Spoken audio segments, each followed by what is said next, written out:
Hi everybody, it's Susan Van Vleet from Susan Van Vleet Consultants Incorporated. I'm the president of my own company, but I'm also an MSW, and I got my degree from Rutgers in 1975. I always have to check the number because I never remember the year I graduated in.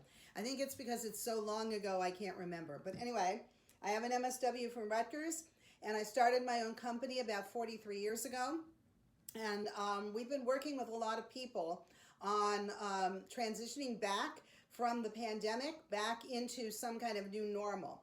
And part of what we're dealing with are people who are taking care of other people. So managers, HR people, social workers, psychologists, counselors, coaches, and how are they going to transition themselves out into the new world that we're all going to be in post-pandemic.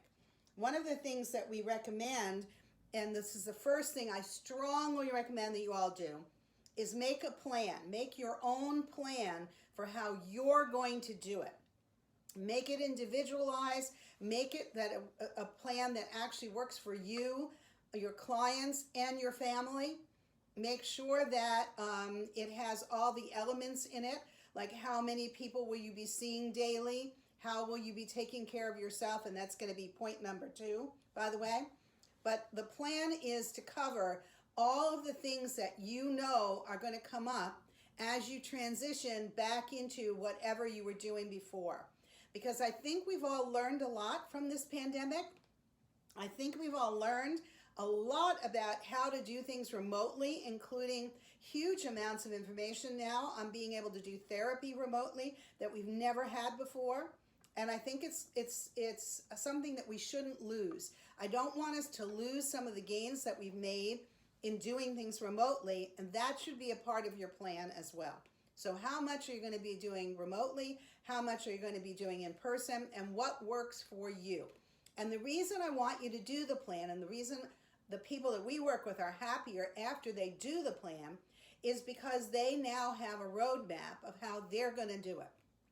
They're not waiting for somebody to tell them you have to do this. They're clear about how they're going to transition back into the office. They're clear about how often they're going to transition back into the office. They're clear about masks, no masks, because they've literally done a plan that has all of that in it.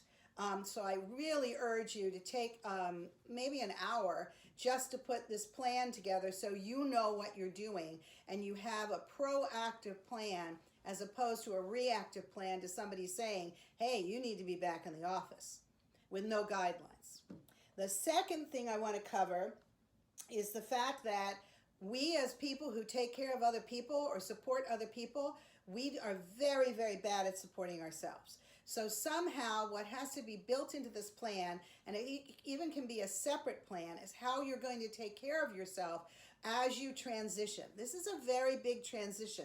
It's an emotional transition back. It's not an easy transition.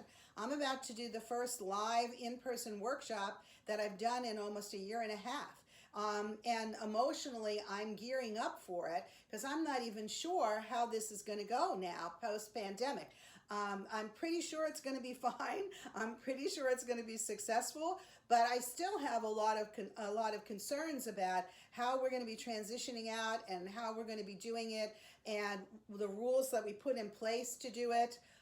And dealing with the space and renting the space from the hotel that we're going to be doing it in. So all of that you have to take into consideration, particularly around your needs. So if you exercise or you've been exercising more or eating healthier during this period of time and you want to continue that, make sure you put that into your plan.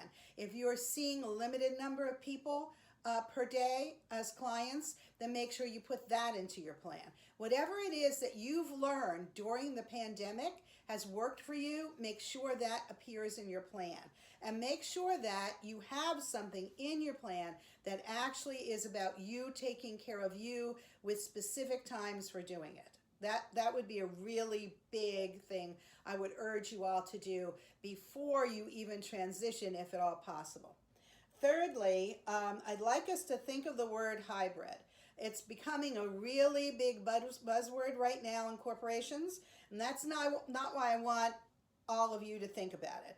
I want you to think about it because I think what it does is it merges, in my mind, it merges what worked during the pandemic and what worked before the pandemic, and makes it a hybrid of what we used to do. Because most of what we're going to be doing in the future is going to be more of a hybrid than it is going to be strictly returning to what we did before. So I want you to think about if you saw clients in person 5 days a week, and now during the pandemic you're seeing clients only remotely, then you might want to look at how do you see clients 3 days a week in person and 2 days a week remotely. Because for some of your clients, that may be a better fit. There's no traffic getting to the meeting. There's no problems with getting in to see you. It's a much easier process for some of your clients. And I would start flagging the clients or the people for whom it's easier to see them remotely than it is to see them in person.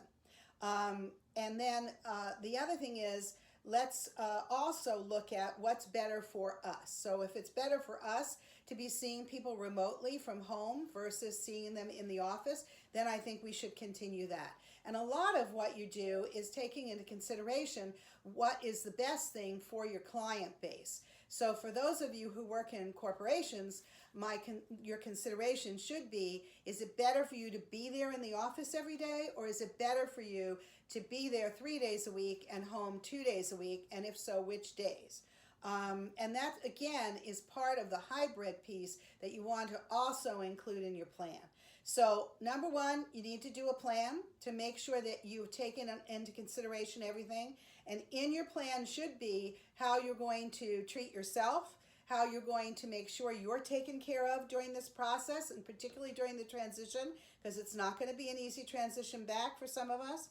And number three, you want to look at what's the hybrid that you can do that will not only work for you, but will also work for your clients.